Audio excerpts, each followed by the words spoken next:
Viaron S. Dam line of Lupicor, E.H.F S and Queen Rubin 5. Sire Diaron has already been competing at 1.50 m level under Alexa stays and is a promising progenitor of show jumpers. He is paired here with the proven dam line of the Grand Prix sport and breeding stallion Lupicor.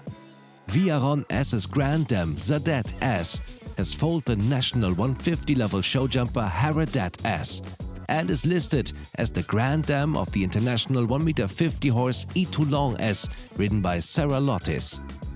Great Grand Dam Facaudet S is a half-sister to the Grand Prix horse El Padrino of Hans-Willi Sprunger, and she can also be found in the dam line of Lupicor and Queen Rubin 5.